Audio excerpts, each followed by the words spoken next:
Hello, Sio, Hinchte, Shifo Dr. J. I am Dr. J, and I am a teacher. Today's lesson is feudalism and invasion.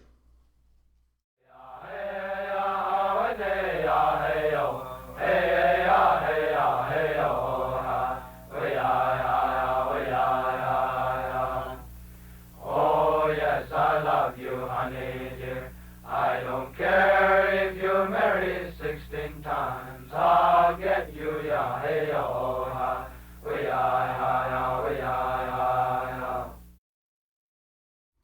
So when the French feudalism comes into play in 1635, France plants its flag in Canada when they meet the Wendat Confederacy and seek an alliance. Now, French stated, in their opinion of their feudal structure, said, "We would readily come into your country and marry your daughters, teach them different arts and trades, and assist them against their enemies." So the French were proposing intermarriage. Now, the Spanish had spent a good part of a century discussing even whether or not native tribal peoples were even human. So this was a new approach. So this is French feudalism. It was the first adoption of a program we will now call assimilation. The process was called franciser, which literally means to Frenchify. The French wanted to see the first peoples become a member of French society. The French wanted the first peoples to convert, live with them, and educate their children in the mores and customs that are French. Or as Pepe Le Pew might say, It wasn't all fleur de roses and chocolate, though, and the French started as many fights as they did courtships. Comes now King Henry of England. So let's discuss Misquantum, also known as Squanto. When the pilgrims arrived, they were fascinated to find a native in their region that spoke their language. What they were not so fascinated about, and what they did not know about, is that in 1605, an English captain named Weymouth began capturing tribal peoples in Maine to sell to Spain. So, in the 1700s, this process of taking Indians as slaves ramps up in South Carolina.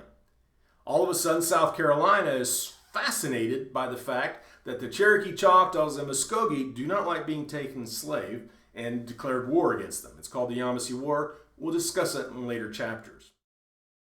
So when we move back to Jamestown, we will discuss Thomas West Jr.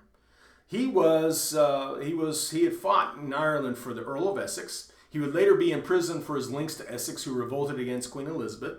Thomas West Jr. was later released and became a member of the Virginia Company and was appointed governor of Virginia by the Crown. Thomas West Jr. was the 12th Baron Delaware, which is why that state has its name, and why the tribes that surround the bay there also have that name, even though their name is Lenape and Renape. Now, this is interesting because his deputy in 1613 made a strategic strike against the village where Powhatan's daughter, Amanute, was on a trade mission. She was kidnapped and held for ransom. Now, we now know her as Pocahontas. We'll discuss hegemony later and what happened to her during her capture. But what you should understand is that this is where the concept of feudalism and slavery intersect, and the conquering of land. So the three nations that came to America brought their own forms of feudalism. Some of those nations, like the British and the French, gave knight gorgets to tribal members, basically trying to make tribal leaders knights in the rank scheme inside their feudalism. Well, the knight gorget comes from the original neck piece worn on armor worn by knights, and so it signifies their authority being placed that underneath a lord.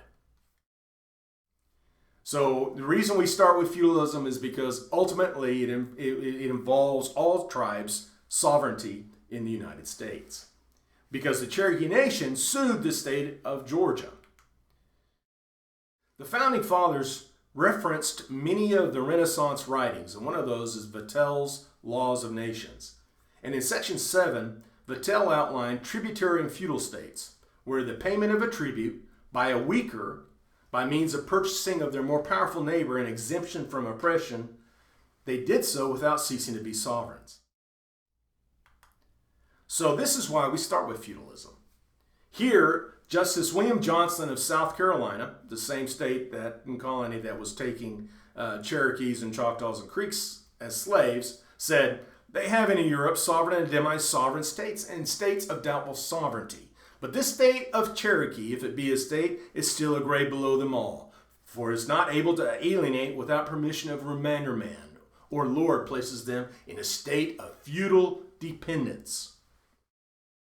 Then, Justice Henry Baldwin of Pennsylvania also dissents, and he says, Indians have a right of occupancy to their lands, as sacred as fee simple, absolute title of the whites, but they are only rights of occupancy, incapable of alienation, or being held by any other common right without permission from the government. This court decided that the Indian occupancy was not absolute repugnant to a seisin and fee in Georgia. Seisin and fee just simply means the completion of a feudal investiture, by which a tenant is amended into the feud by paying fees or rights of homage.